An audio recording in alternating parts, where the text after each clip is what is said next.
महाराजजी यहाँलाई कार्यक्रममा स्वागत छ। यो हामी आज श्रीकृष्ण प्रणामी धर्मको अर्थ र अरू धर्मभन्दा यो धर्म कसरी फरक छ भन्ने विषयमा थोरै हजुरहरूले हाम्रो दर्शकहरूलाई बताइदिनुहुन्छ कि? धन्यवाद। सबै दर्शक श्रोताबिनलाई मेरो सप्रेम प्रणाम छ। प्रणाम। अहिले जुन प्रश्न आयो कृष्ण प्रणामी धर्म, बहुत मिठो प्रश्न हो। विश्वमा धर्म एउटै हुन्छ। गहिरिएर गहनतापूर्वक विवेकले सोच्ने हो भने धर्म एक छ, सम्प्रदाय अनेक छन्। जसरी आकाशमा सूर्य एक छ, नक्षत्रगण धेरै छन्, अनन्त छन्, पूर्ण ब्रह्म परमात्मा एक हुनुहुन्छ, देवी देवताहरू अनेक छन्। ब्रह्म कहिल्यै दुई हुँदैन, एउटै ब्रह्म हुन्छ। तर देवी देवता भगवान धेरै नै हुन्छन्। त्यसरी नै धर्म विश्वमा एक छ, तर सम्प्रदाय अनेक छन्। कृष्ण प्रणामी धर्मलाई बुझ्ने हो भने हामीले शास्त्र पुराणलाई मात्र निहाल्ने होइन। यो कृष्ण प्रणामी धर्म साधारण रूपले सम्झिने हो भने, साधारण एकदम सिम्पल भाषामा भन्ने हो भने, जसलाई हामीले सम्झिन सक्दछौँ। जसरी मन्दिरमा पूजा गर्नेलाई पुजारी भनिन्छ, ड्राइभरलाई ड्राइभिङ गर्नेलाई ड्राइभर भनिन्छ, भण्डारमा काम गर्नेलाई भण्डारी भनिन्छ। यो यस प्रकारले परिचय हुन्छ। अनि जो व्यक्ति अतिशय क्रोधी छ, साना बालकसित पनि क्रोध गर्दछ, बुढासित पनि क्रोध गर्दछ, वृद्ध वृद्धासित क्रोध गर्दछ, घरमा आफ्नो परिवारसित पनि क्रोध गर्दछ, जहाँ पनि क्रोधै मात्रै उसको आइरहन्छ। कुनै कुनै त्यस्ता व्यक्ति हुन्छन्, त्यो व्यक्तिलाई हामी क्रोधी छ भन्छौँ। ओ क्रोधी, त्यो त बहुत क्रोधी छ, त्योसित बोल्नै हुँदैन, अलिकति बोल्दा यति क्रोध गर्दछ, क्रोधी नाम आउँदछ। जो प्रेम गर्दछ गरिबसित, दुखीसित, बालकसित, वृद्धसित, वृद्धासित, सबैसित प्रेम गर्नेलाई हामी प्रेमी भन्दछौँ। भने जो हर चिजमा लोभ गर्दछ भने लोभी भनिन्छ। त्यसरी नै जो प्रणाम गर्दछ भने उसलाई प्रणामी भनिन्छ। तर प्रणाम पनि त कसलाई गर्ने? परब्रह्म परमात्मा अक्षरातीत श्री कृष्ण हुनुहुन्छ। त्यो अक्षरातीत श्री कृष्णलाई प्रणाम गर्ने स्वतः स्वभाव बनेको छ भने त्यही नै कृष्ण प्रणामी धर्म हो। महाराजजी, जस्तो कृष्ण प्रणामी एउटा धर्म भन्नुभयो, यो धर्मलाई चाहिँ हिन्दू सनातन धर्मसँग कस्तो, हिन्दू सनातन भित्रको एउटा कुनै धर्म हो कि अथवा हिन्दू सनातनसँग यसलाई कसरी जोड्न सकिन्छ, थोरै बताइदिन मिल्छ?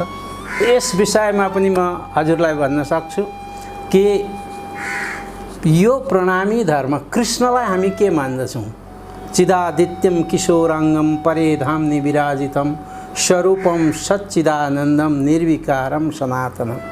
कृष्णको परिभाषा ऋषि महर्षिले पुराणमा बताए भने अब श्रीमद् भागवतको महात्म्यको प्रथम श्लोकमा सच्चिदानन्द रूपाय विश्वोत्पत्त्यादि हेतवे तापत्रय विनाशाय श्रीकृष्णाय वयं नमः भनेर भनेको छ।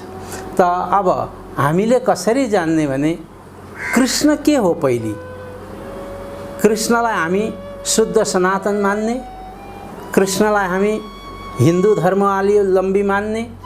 कृष्ण के हुन्? त्यस्तै गरी अब कृष्णलाई बौद्धिस्ट मान्ने, कृष्णलाई क्रिश्चियन मान्ने, कृष्णलाई हामी इसाई मान्ने अथवा इस्लाम मान्ने, के मान्ने हामीले कृष्णलाई? पहिले हामीले त्यो कृष्ण प्रणामी धर्मलाई जान्नुभन्दा पहिले कृष्णलाई जान्नु पर्दछ। किनभने कृष्ण र कृष्ण प्रणामी धर्म चन्द्र र चाँदनी जस्तो सम्बन्ध जोडिएको छ, चोली दामनको सम्बन्ध जोडिएको छ कृष्ण र कृष्ण प्रणामी धर्म। त्यसैले जसरी आकाशमा सूर्य छ, सूर्यको प्रकाशलाई हामी सूर्यबाट अलग गर्न सक्दैनौँ, भने कृष्णदेखि कृष्ण प्रणामी धर्मलाई हामी कहिल्यै पनि अलग गर्न सक्दैनौँ। एक सिक्काको दुई पाटा भने जस्तै कृष्ण कृष्ण प्रणामी धर्म हो। तर मनुष्यले, मानवले, आजका अनेक प्रकारका विद्वानहरूले त्यसलाई आफ्नो आफ्नो ढङ्गले परिभाषित गरेको हुन सक्छ। तर वास्तवमा हेर्ने हो भने कृष्ण र कृष्ण प्रणामी धर्म चोली र दामनको जस्तो सम्बन्ध छ। चोलीबाट दामनलाई कसैले अलग गर्न सक्दैन। जस्तो आगोबाट त्यो दाहकता शक्ति, अग्नि र अग्निको दाहकता शक्तिलाई कसैले, विश्व ब्रह्माण्डका कसैले शक्तिले पनि अलग गर्न सक्दैन। त्यसरी नै कृष्ण प्रणामी धर्म र कृष्णलाई अलग गर्न सक्दैन। अब हामीले विचार गर्ने कृष्ण के हो? कृष्णको अस्तित्व कहिलेदेखि छ त भन्दा कृष्णको अस्तित्व युगको निर्माण भएको थिएन, वेदको निर्माण भएको थिएन, शास्त्र पुराणहरू बनिएका थिएनन्। तर तैले पनि कृष्णको अस्तित्व थियो। पूर्ण ब्रह्म परमात्मा शास्त्र आदिले इङ्गित गरेको छ, सङ्केत गरेको छ। पूर्णमदः पूर्णमिदं पूर्णात् पूर्णमुदच्यते पूर्णस्य पूर्णमादाय पूर्णमेवावशिष्यते भनेर कृष्णलाई पूर्ण ब्रह्मको उपाधिले, विशेषणले, संज्ञाले अलङ्कृत गरिएको छ। अब मैले अघि भने चिदादित्यम किशोराङ्गम चिद आनन्द, चिदानन्द सचिदानन्दमय स्वरूप कृष्ण कस्तो हुनुहुन्छ? निर्विकार हुनुहुन्छ, सनातन हुनुहुन्छ। कृष्ण सनातन हुन् भने कृष्ण प्रणामी धर्म पनि सनातन हो। कृष्ण वैदिक धर्म हुन् भने कृष्ण प्रणामी धर्म पनि वैदिक हो। कृष्णले वेद मान्दछन्, वेदोक्त धर्म हो भने कृष्ण वेदोक्त हुन् भने कृष्ण प्रणामी धर्म पनि हो। कृष्णलाई हामीले कुन दृष्टिले हामीले हेर्दछौँ? कृष्णलाई देख्ने दृष्टि हाम्रो कुन छ? अचेल कतिपय मानवहरूले, सम्प्रदायहरूले कृष्ण प्रणामी धर्मावलम्बीलाई यो अलिकति विदेशी धर्म हो, यो इस्लाम परक धर्म हो भनेर आक्षेप लगाउँछन्। त्यो लगाएको पनि नजानेको होइन, नबुझेको होइन। तर त्यो आक्षेप लगाउनुभन्दा कृष्ण प्रणामी धर्मको ऐतिहासिक पृष्ठभूमि या पौराणिक दृष्टिमा कृष्ण प्रणामी धर्मलाई हेर्ने हो भने, या कृष्ण प्रणामी धर्मका अवधारणालाई हेर्ने हो भने, कृष्ण प्रणामी धर्मलाई हेर्नुभन्दा पहिले कृष्णलाई हामीले जान्नु पर्दछ। कृष्ण को हुन्? कृष्ण बौद्धिस्ट हुन् भने प्रणामी पनि बौद्धिस्ट हो। कृष्ण इस्लामी हुन् भने प्रणामी पनि इस्लामी हुन्। कृष्ण शुद्ध सनातनी हुन् भने प्रणामी पनि शुद्ध सनातनी। क्रिस्चियन यदि कृष्णलाई हामी इसाईको दृष्टिले हामी हेर्छौँ, यी त यीशु ख्रीष्ट हुन् भन्छन् भने कृष्ण प्रणामी धर्म पनि यीशु ख्रीष्ट हुन्। हामीले यो बुझ्नु पर्दछ। त्यसकारणले कृष्ण जे हुन् हामी कृष्ण, किनभने कृष्णम कृष्णम प्रणमितुम शीलम अस्य इति कृष्ण प्रणामी। कस्तो मिठो भनेको छ भने शास्त्र पुराणमा ऋषि महर्षिहरूले कृष्णम प्रणमितुम शीलम अस्य इति कृष्ण प्रणामी, जो कृष्णलाई अनन्य भावले स्वतः प्रणाम गर्ने स्वभाव बनिसकेको छ भने त्यही त कृष्ण प्रणामी धर्म हो, कहाँ अन्य हो र अर्को होइन भन्ने हामीले बुझ्नु पर्यो। एकदमै सहज रूपमा सर्वसाधारणले पनि बुझ्ने भाषामा हजुरले यसलाई प्रश्न गरिदिनु भयो, खुसी लाग्यो। अब अर्को हजुरलाई म एउटा प्रश्न राख्न चाहन्छु। कृष्ण प्रणामी धर्म ग्रहण गर्नुभएको मान्छेहरूले जस्तै हामीले नमस्कार, दण्डवत भने जस्तै एउटा शब्द प्रयोग गर्नुहुन्छ जसलाई प्रणाम भनेर भनिन्छ, यसको केही अर्थ छ? धेरै राम्रो शब्द, धेरै राम्रो प्रश्न गर्नुभयो। हजुरलाई धेरै धेरै धन्यवाद। यो प्रणाम शब्द प्रणामीको मात्रै होइन, यति हामीले जान्नु पर्दछ। तर प्रणाम शब्द, नमन शब्द, नमस्कार शब्द, नमस्ते शब्द, पाउलागी शब्द, सेजदा शब्द अनि दर्शन शब्द, यी सबै पर्यायवाची शब्द हो। यो प्रणामको प्रतापले गर्दाखेरि, एक प्रणाम गर्दाखेरि ठुलो गुण उपकार हुँदो रहेछ। अनि अघिको जो मैले श्लोक भने हजुरहरूको समक्ष, आयुर विद्या यशो बल, यी चार चिज प्रणाम गर्दा अनायासै मिल्छ। यसलाई अब आयुलाई हामी किन्न पाउँछौँ बजारमा, करोड अब्जौँ रुपियाँ दिए पनि कसैले आयु, एक दिनको आयु पनि किन्न सक्दैन। यो प्रणामले गर्दा 70 वर्षको जीवन छ भने ऊ 80 वर्षको हुन्छ, सजिलै भयो। आयुर्विद्या विद्या अब हामी त बुढा भइगयौँ, चाहिँदैन विद्या भन्ने होइन। विद्या स्कुलमा डिग्री गर्ने, कलेजमा युनिभर्सिटीमा गएर पढ्नेलाई मात्रै विद्या भनिँदैन। विद्या भनेको बोल्न, कसरी बोल्नु, कसरी शीलता बन्नु, कसरी स्वभावको राम्रो बन्नु, भोजन कसरी बनाउने, कसरी बोल्ने चाल्ने, यी सब विद्यामा आउँदछ। 14 विद्या छन्, यी 14 विद्यामा यी सबै कुराहरू आउँदछ। आयुर्विद्या, विद्या पनि किन्न पाइँदैन, आफूले मेहनत गरेर, आफूले सम्झिएर, मेहनतको फल नै विद्या हुन्छ। अब आयुर्विद्या यश कीर्ति त्यो पनि किन्ने चिज होइन, बजारमा बिक्री हुने चिज होइन। आफ्नो मेहनतले, आफ्नो सौरभले त्यो गर्ने चिज भएको हुनाले आयुर्विद्या यशो बल, अनि बल शक्ति पनि किन्दा हुँदैन। यस्तो चिज चाहिँ यो प्रणाम शब्दले मिल्दो रहेछ। हेर्नु, हाम्रो ऋषिहरूको कुरो, हाम्रो पुराणहरूको कुरो हो यो, कुनै प्रणामीले प्रणाम बनाएको चिज होइन। र म यो भन्न चाहन्छु, प्रणाम शब्द अत्यधिक सत्ययुगदेखि नै चलिआएको शब्द हो। तर यो प्रणामको महत्त्वलाई सम्झेर, महत्त्वलाई बुझेर प्रणामी सम्प्रदाय अथवा निजानन्द सम्प्रदाय, कृष्ण प्रणामी धर्मावलम्बीले यसलाई स्वीकार गरे, अभिवादनको रूपमा प्रणाम गरे। तर प्रणामको अर्थ चाहिँ भने विनम्रतापूर्वक झुक्नु हो। प्रणामको अर्थ त्यस प्रकारको छ। हजुर, महाराजजीले कृष्ण प्रणामी धर्म अनि श्रीकृष्णको अस्तित्व र प्रणाम शब्दको अर्थका बारेमा एकदम ऐना जसरी सर्वसाधारणले पनि बुझ्ने शब्दमा मिठो भाषामा राखिसक्नु भएको छ। म यहाँ हुन त अघि हजुरले पनि राख्नुभएको थियो, त्यही कुरालाई थोरै जोड्न चाहन्छु। जस्तो यो श्रीकृष्ण प्रणामी धर्म ग्रहण गरेको मान्छे र यो प्रणाम भन्ने जुन शब्द प्रयोग गर्ने मान्छेलाई चाहिँ यो कृष्ण प्रणामी समुदायभन्दा बाहिरका अरू मान्छेहरूले चाहिँ यिनीहरू अघि हजुरले प्रयोग गर्नुभएकै शब्दमा यिनीहरू चाहिँ छुट्टै धर्मावलम्बी होलान्, यिनीहरू चाहिँ छुट्टै ग्रहका मान्छे होलान् भन्ने जस्तो एक खालको हेराइ हुन्छ नि, उहाँहरूलाई कस्तो खालको जवाफ दिन चाहनुहुन्छ महाराजजी? यो चाहिँ यस्तो हुन्छ, आफ्नो आफ्नो सोच हुन्छ। कसैले राम्रो गरेको छ भने नि, छिमेकीले राम्रो गरेछ भने यसलाई कसरी गिराउँ, कसरी ढालौँ, यो भन्ने यो मनुष्यको एक प्रवृत्ति हो। प्रणामीहरूको हेर्नु, खानपिनमा हेर्नु, प्रणामीको जस्तो शुद्ध पवित्रता कसैको छैन। बोलीचालीमा हेर्नु, प्रणामीको जस्तो शुद्ध पवित्र राम्रो शब्द बोल्ने सायद ही अरू पाइन्छन् होला, होइन। खानपिनमा हेर्नु, अब माला, तुलसीको कंठी सबको गलामा लगाएको हुन्छ, चन्दन लगाएको हुन्छ, शीतलताको प्रतीक चन्दन लगाएको हुन्छ, माला लगाएको हुन्छ, मन्दिरमा जाने प्रथा पनि छ। यस्तो सबै प्रथा सबै राम्रै राम्रो देखेर अरूलाई ईर्ष्या द्वेष भएको हो, अरू केही पनि होइन। अब कृष्णलाई भन्ने हो भने मैले अघि भने कृष्णलाई प्रणाम गर्नु कुनै ऊ होइन। अनि महाभारत आदि श्लोकले पनि के भन्छ, एकोपि कृष्णस्य कृतः प्रणामो दशाश्वमेधि ब्रवीथेन तुल्य दशाश्वमेधि पुनरेति जन्म कृष्ण प्रणामी न पुनर्भवाय। अब यसलाई कसले काट्ने? प्रणामीले बनाएको श्लोक त होइन यो। अब यहाँ भनेको छ कि जो 10 अश्वमेध यज्ञ गर्नेको पनि पुनर्जन्म हुन्छ, जन्म मृत्युको चक्करमा आउनुपर्छ। तर एकोपि कृष्ण से एक बार कृष्णलाई प्रणाम गर्नेको न पुनर्भवाय, यो प्रणामीले बनाएको शब्द त होइन, यो श्लोक होइन। अब मान्छेको सोच समझ ईर्ष्या द्वेषको भावनाले अरू अनर्थ लगाउँछन् भने त्यो प्रणामीहरूले गर्ने के? कृष्णको अस्तित्व कहिलेसम्म छ, कृष्णको अस्तित्व कहिलेदेखि थियो, यो धर्मको पनि अस्तित्व तहिलेदेखि छ। एउटा बुझ्नुपर्ने कुरा म एक कुरो भन्न चाहन्छु कि कृष्ण प्रणामी धर्मको कुरो जान्नुपर्छ भने मैले अघि भने कृष्णलाई पहिले जान्नुपर्छ। कृष्ण सत्ययुगदेखि पहिले पनि कृष्ण हुनुहुन्थ्यो, यो जान्नु पर्यो। यो युग निर्माण भएको थिएन, शास्त्र पुराणको संरचना भएको थिएन, तर पनि कृष्ण हुनुहुन्थ्यो। जहाँ कृष्ण हुनुहुन्छ त्यहाँ कृष्ण प्रणामी धर्म पनि साथसाथमा जोडिएको छ। यसलाई कसैले अलग गर्न सक्दैन।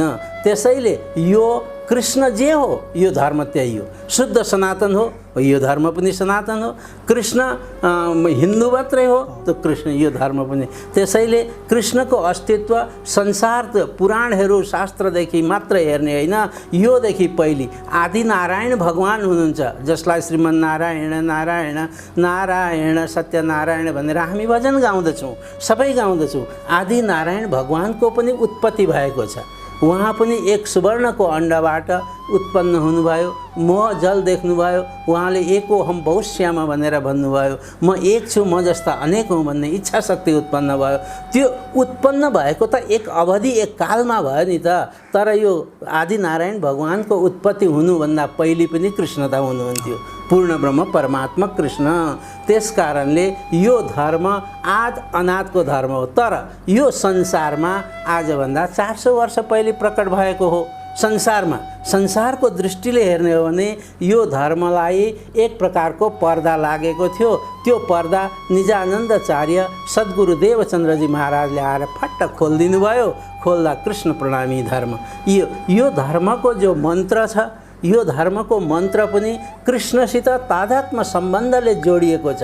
अरू कति मन्त्रहरू छन्, वेदका सबै ऋचाहरूलाई मन्त्र मानिन्छ, उपनिषदमा मन्त्र छन्, पुराणहरूमा मन्त्र छन्।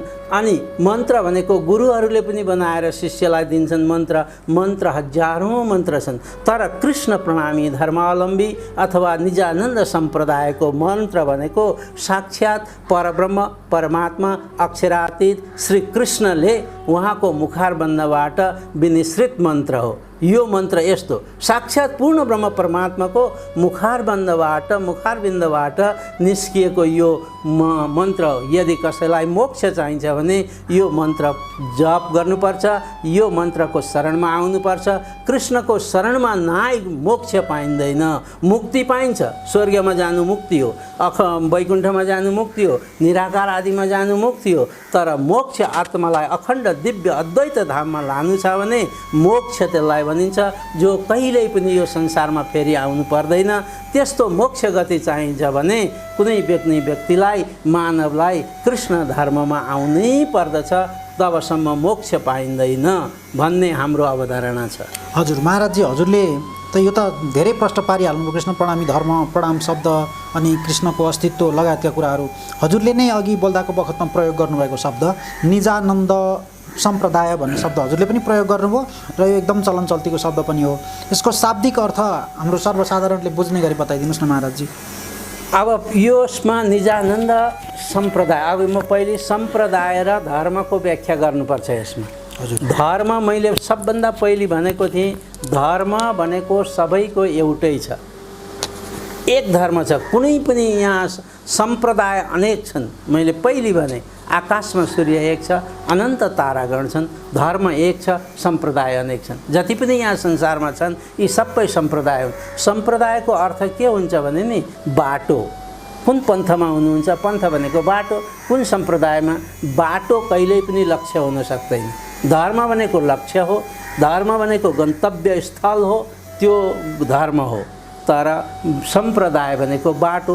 अर्को प्रकारले व्याख्या गर्ने हो भने सम्यक प्रकारले जसलाई ज्ञान दिइन्छ त्यो सम्प्रदाय। सम्यक प्रदान, ज्ञान प्रदान, ज्ञान दिनु नै सम्प्रदाय हो। सम्प्रदायमा सङ्कीर्णता हुन्छ, सम्प्रदाय एक दिन नाश भएर जान्छन्। सब सम्प्रदाय जति छन् नाश भएर जान्छन्, तर धर्मको नाश हुँदैन। धर्म अविनाशी तत्त्व हो, धर्म भनेको अखण्ड वस्तु हो। यो निजानन्द सम्प्रदायबाट हामी कृष्ण प्रणामी धर्मसम्म पुगिसकेका छौँ। त्यसैले धर्म भनेको सत्य वस्तुलाई जान्नु। अब अलिकति विचार गर्ने हो भने सत्य र असत्यको परिभाषा हामीले जान्नु पर्दछ। सत्य कसलाई भन्ने, हाम्रै शरीरमा हामीले विचार गरौँ हैन। हाम्रो शरीरमा दुई भाग छ, एक असत्यको भाग छ, एक सत्यको भाग छ। कसरी जान्ने, जहाँ परिवर्तन हुन्छ नि हजुर, त्यो परिवर्तन चाहिँ असत्य है, यति जान्नु पर्यो। जो परिवर्तनशील छ त्यो असत्य। आजभन्दा पहिले, आजभन्दा 50 वर्ष 100 वर्ष अगाडि काठमाडौँ यस्तो थियो त, बाटाघाटा यस्ता थिए, बिल्डिङ यस्तो थियो, केही पनि थिएन त्यो। अब अहिले विकास भएर धेरै विकसित भयो, यो परिवर्तन भयो नि त। जहाँ परिवर्तन छ त्यो असत्य हो। अब अपरिवर्तनशील छ, सत्यमा कहिल्यै परिवर्तन हुँदैन। चाहे कुनै युगमा होस् त्यो सत्य सत्य नै रहन्छ। युग परिवर्तन हुन्छ, संसार परिवर्तन हुन्छ। हाम्रो शरीर एक दिन हामी साना आमाको काखमा हामी स्तनपान गर्थ्यौँ, त्यसपछि अलिकति ठुलो भयौँ हैन, शरीरमा परिवर्तन भयो। हाम्रो वयस्क उमेर साथीभाइहरूसित धुलामा खेल्न थाल्यौँ, स्कुल पढ्न थाल्यौँ, हाम्रो शरीरमा परिवर्तन भयो। हामी 20-25 वर्ष 30 वर्षका भयौँ, विवाह शादी भयो, छोराछोरी भयो, बुढेसकाल आयो, कपाल फुल्यो, यो शरीरको परिवर्तन। त्यसैले यो शरीर असत्य हो। तर जुन दिन हामी आमाको गोदमा बसेर दुध स्तनपान गरेका थियौँ त्यो शरीरमा रहेको आत्मा त्यही नै थियो। जवानी आयो आत्मा त्यही नै हुन्छ, वृद्ध अवस्था हुन्छ आत्मा त्यही नै हुन्छ। आत्मामा कोही परिवर्तन छैन। आत्मा सत्य हो, सत्यलाई यसरी जान्नुपर्छ। परिवर्तनशील असत्य, अपरिवर्तनशील सत्य हो। त्यो सत्य नै धर्म हो। त्यो सत्यलाई हामीले धृधारयति धर्म, धारण गर्ने योग्य जो छ धर्म। तर अहिले हामीले लुगा धारण गरेको छ, के लुगा धर्म हो त? होइन। यो धर्म हो तर शरीरको धर्म हो, असत्य धर्म हो। जुन सद् वस्तु छ, जुन सत्य, अघि पहिले नै श्लोकमा भनियो सच्चिदानन्द, त्यो कृष्ण परब्रह्म परमात्मा सत्य हुनुहुन्छ। उहाँमा परिवर्तन छैन, उहाँ अपरिवर्तनशील हुन्छ। उहाँको धाम अखण्ड छ, अविनाशी छ, चैतन्यमय छ, अद्वैत धाम छ। त कृष्ण पनि सधैँ एक रूप, एक रस, एक हुनुहुन्छ। संसारमा लीला गर्नको लागि आउँदा अनेक रूप देखिए तापनि त्यो पूर्ण दिव्य धाममा, त्यो निज धाममा एक, त्यो जान्नु नै धर्म हो। वास्तवमा त्यो धर्म निजानन्द सम्प्रदायबाट जानिन्छ। सम्प्रदाय भनेको बाटा हुन् भन्ने हामीले पूर्ण रूपले जान्नु पर्दछ। सत्य परिवर्तनशील हुँदैन, सत्य अपरिवर्तन छ। सत्य धर्ममा कहिल्यै परिवर्तन हुँदैन। यहाँका जति पनि सम्प्रदायमा परिवर्तन हुन्छ। हाम्रै प्रणामी धर्म अथवा निजानन्द सम्प्रदायमा परिवर्तन हुन्छ, तर धर्ममा कहिल्यै परिवर्तन हुँदैन। यस प्रकारले हामी गयौँ भने धर्म र सम्प्रदाय पनि छुट्याउन सकिन्छ जस्तो मलाई लाग्दछ। महाराज, यो कृष्ण प्रणामी धर्मभित्र निजानन्द सम्प्रदाय जुन भनियो, अरू कुनै सम्प्रदाय पनि छ कि निजानन्द सम्प्रदाय मात्रै हो श्री कृष्ण प्रणामी धर्मभित्र?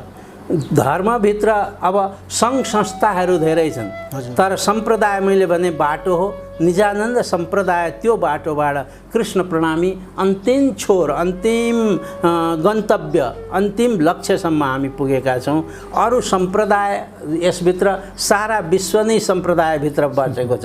यो भित्र टाढा छैन। कृष्णभित्र को छैन? कृष्णभित्र को छैन? कृष्णले जब विराट स्वरूप पनि देखाउनु भयो, कृष्णमा के थिएन र? सबै थोक छ। त्यस कारणले यस्तो विशाल दृष्टिको फरक छ। हामी सङ्कीर्णतामा गयौँ भने सङ्कीर्णता आउँछ। हाम्रो सोच, हाम्रो विवेकमा विस्तृत छ भने त्यो विस्तृतता आउँछ। यसमा हामीले धेरै गर्नै पर्दैन। यो धर्म भनेको विशालता हो। यो धर्म भनेको विराट हो। जसरी कृष्णले विराट दर्शन गराउनु भयो, धर्म पनि विराट छ भन्ने हामीले जान्नुपर्छ। महाराजजी, हामी धेरै पनि गरिसक्यौँ, लामो पनि भयो होला दर्शकहरूलाई पनि। थोरै जस्तो हामी अहिले नवतन धाम कृष्ण प्रणामी मन्दिर परिसरमा छौँ भने नेपाल अधिराज्यभरि कृष्ण प्रणामी मन्दिरहरू कति जति छन् होला, यसो केही जानकारी दिन मिल्छ? नेपालमा मात्रै भन्ने हो भने 162 मन्दिरहरू छन्। 162। झापा जिल्लामा मात्रै 33-34 मन्दिर छन् मात्र झापा जिल्लामा। त्यसो भएर भनेपछि त नेपाल अधिराज्यभरि धेरै छन् भन्ने मात्रै आन्सर हामीले पाउने भयो। यहाँ यो भन्ने त हामीले यो हामीसित चाहिँ डाटै छ हैन। त्यस कारणले यो 162 मन्दिरहरू छन्। ती मन्दिरहरू आफ्नो आफ्नो इकाइ समितिले सञ्चालन गरेको छ। यी सबै मन्दिरको 162 मन्दिरबाट प्रतिनिधि आएर केन्द्रीय समिति छ यहाँ, केन्द्रीय सबैको। अनि त्यो केन्द्रीय समितिले यी सबैलाई हेरचाह गर्ने, त्यहाँ जाने, उ गर्ने, मार्ग निर्देशन गर्ने। अनि त्यसको केन्द्र चाहिँ यो भयो नौतन धाम हो। अनि यी सबै मन्दिरहरूको एक मूल केन्द्रबिन्दु, केन्द्र नौतन धाम हो। यसलाई धामको रूपमा हामीले लिएका छौँ। धाम भनेको आचार्यहरूले, हाम्रा गुरुजीहरूले, जगत गुरुले बनाउँदा नै धाम बनिन्छ। द्वारकापुरी, द्वारिका पहिले कृष्ण आउनुभन्दा पहिले पनि जमिन त थियो नि द्वारिकामा। अयोध्यामा राम जन्मिनुभन्दा पहिले पनि अयोध्या थियो, तर रामले त्यसलाई तीर्थ बनाइदिनु भयो। अनि जसरी हाम्रो कहीँ पनि कुनै पनि सन्त महात्मा गुरुजन जगत गुरुहरूले, आचार्यहरूले तीर्थको स्थापना गरेको रहेछ सबै ठाउँमा हेर्ने हो भने, त्यस्तै यो नौतन धामलाई मुख्य एक धामको रूपमा हाम्रो जगत गुरु आचार्य जगद्गुरु आचार्य कृष्णमणिजी महाराजले यहाँ आएर यसको शिलान्यास गरेर यसले यो सबैतिरको व्यवस्था गरेर मन्दिरको निर्माण गरिदिनु भयो। यहाँ द्वारकापुरीको जल पनि यहाँ ल्याइएको थियो। अयोध्या पद्मावतीपुरी धामको जल पनि छ। श्री 5 नौतनपुरी धामको जल पनि छ। यहाँ मङ्गलपुरी धामको विभिन्न तीर्थ हरिद्वार वृन्दावनका जलहरू ल्याएर अभिसिञ्चन गरेको थियो। त्यसैले यसलाई हामी एक नेपालको केन्द्रबिन्दु, एक नेपालको मुख्य धामको रूपमा हामीले लिएको छ। यसमा आचार्यहरूले मैले यो समयमा नौतन धामको परिचयमा मैले दिइसकेको छु। यो वास्तवमा कल्पना त धनीदास महाराजजीको पालादेखिको रहेछ। धनीदास भनेको आजभन्दा लगभग 50-60 आजभन्दा लगभग 100 वर्ष पहिले नौतनपुरी धाममा आचार्य पदमा हुनुहुन्थ्यो। उहाँले यसको परिकल्पना नेपालमा पनि एउटा विशाल धर्म स्थान हुनुपर्छ, धाम हुनुपर्दछ। नेपालका भक्तहरू, नेपालका सुन्दर साथहरूले इन्डियामा मात्रै आएर तीर्थ गर्न बुढेसकालमा वृद्ध अवस्थामा सक्दैनन्। त्यहाँ एक विशाल होस् भन्ने हाम्रो ब्रह्मलीन आचार्य जगद्गुरु श्री 108 धर्मदासजी महाराजको परिकल्पना थियो। उहाँ यहाँ नेपालमा आउनुभयो, नेपालमा आएर ठुलो ठाउँ हेर्नुभयो। तर यहाँका बुद्धिजीवीहरूले, त्यस समयका समितिका पदाधिकारीले महाराजश्रीलाई पुलचोक मन्दिर, अहिले पनि हाम्रो आश्रम छ त्यहाँ धेरै राम्रो हुन्छ महाराजजी, यो फ्री जग्गा छ, यस्तो त्यस्तो। उहाँ एक सेठलाई लिएर आउनुभएको थियो। धर्मदासजी महाराज एक सेठ, हाम्रो समितिभित्रै थियो ती सेठ, नौतनपुरीको समिति, तिनको नाम बच्चुभाइ जबेरी। अनि उहाँले आएर जमिन लिनको लागि आउँदा यहाँका बुद्धिजीवी, यहाँका आगेवानले पुलचोक देखाइदिएर त्यहाँ के चाहियो छ भनेर सेठले सोद्धा त्यतिखेर हामीलाई पानीको व्यवस्था कुवा चाहियो भनेछन् र त्यो अहिले जुन कुवा छ त्यसमा 5000 आइसी, त्यस बेलाको आज 29 सालको कुरो हो यो, 2029 सालको, त्यस बेला त्यहाँ गरेको थियो। त्यतिखेर यदि यस्तो ठुलो ठाउँ भेटेको थियो भने यहाँका बुद्धिजीवीहरूले, यहाँका महानुभावहरूले महाराजश्रीलाई बाहिर जग्गा किनाएर यो बनाएको थियो भने यसको चार चाँद लागिसक्ने थियो अहिलेसम्म। तर त्यही स्वप्नलाई साकार अहिलेका जगद्गुरु आचार्य कृष्णमणिजी महाराजले, साथै यहाँका समितिले, यहाँका हाम्रा धर्मका अनुयायी वर्गले, यहाँका बुद्धिजीवीहरूले यो स्थान पछिबाट खोजेर यो यसको निर्माण भएको हो। यो पनि अहिले प्रणामी मात्रको नभएर यो नेपालको एक धरोहरको रूपमा यहाँ छ। यस प्रकारको यो मन्दिरको धामको परिकल्पना पहिलेदेखि नै थियो। अहिले यसलाई सम्पूर्णता हाम्रा अनुयायीले, हाम्रा भक्तगण सुन्दर साथको साथ सहकारबाट बनेको छ। त्यसैले यो मन्दिर अतिशय सुन्दर।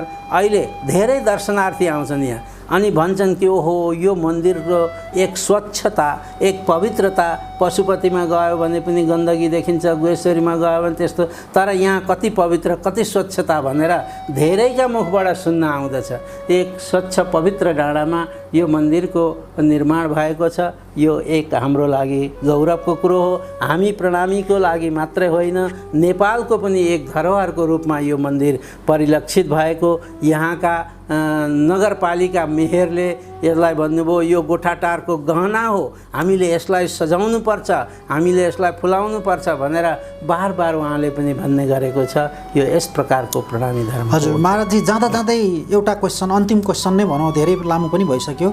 यो कृष्ण प्रणामी धर्म ग्रहण गर्नुभएको व्यक्तिहरूले एउटा माला लगाउनुहुन्छ, जो तुलसीको माला ग्रहण गर्नुहुन्छ, जसलाई हामी कण्ठी भन्छौँ। यो तुलसीकै माला किन लगाउनुपर्छ अनि यसको महत्त्व र यसको विशेषताको बारेमा थोरै बताइदिनुहोस् न महाराजजी। हजुरले मलाई सोध्नुभयो तुलसीको माला ही किन। तुलसी पहिले एक त हाम्रो परम्परा अनुसार कृष्ण प्रणामी धर्मका द्वितीय आचार्य महामती प्राणनाथजीले तुलसीको माला लगाएको थियो गलामा। पहनी कण्ठी तुलसी की भन्ने आउँदछ। त्यसैले पनि हामीले हाम्रो आचार्यको फलोअप गर्दै आएका हौँ। अर्को कुरा, तुलसीमा जो एक आध्यात्मिक शक्तिको साथसाथ वैज्ञानिक शक्ति पनि लुकेको रहेछ। आज तुलसीमा जति अक्सिजन हुन्छ अरू झारपातमा हुँदैन। तुलसीमा त्यति अक्सिजन हुन्छ। हामी खोकी लाग्दा, रुगा लाग्दा, मर्की लाग्दा तुलसीको पत्ता पकाएर खायौँ भने त्यो छिट्टै जिउ हुने, त्यो वैज्ञानिक आधार अक्सिजनको धेरै हुन्छ तुलसीमा। त्यो भएपछि हामीले तुलसीको गलामा माला लगाएपछि हामीलाई के हुन्छ भनेदेखि हामीलाई एक विश्वास पनि हो। विश्वास गरिने दौडे जे तारतम्नु फलले से, विश्वासले मात्र मान्छे पनि हामीलाई खोकी रुगा मर्कीमा तुलसीको माला हुन्छ। तुलसीको पौराणिक कथाहरू पनि छन्। पहिले गोलोक धामदेखिको कथाहरू छन् तुलसीको, यसको लामो व्याख्या पनि हुन्छ। तुलसीको महत्त्व धेरै राम्रो भएको हुनाले हामी तुलसीको मात्र होइन, चन्दन पनि लगाउँछौँ। लाल चन्दनको मालाको कण्ठी पनि लगाउने गरेको छ। चन्दनको महत्त्व पनि धेरै छ, महत्त्व शास्त्र पुराण वेद आदिमा। त्यसैले गर्दा तुलसीको हाम्रो पहिले मैले भनिहालेँ, द्वितीय आचार्य महामती स्वामी श्री प्राणनाथजी महाराज, अनि प्रथम आचार्य हाम्रो निजानन्दाचार्य सद्गुरु देवचन्द्रजी महाराजहरूले पनि, उहाँहरूले पनि गलामा तुलसीको कण्ठी लगाएको हुनाले हामीलाई त्यसप्रति श्रद्धा छ।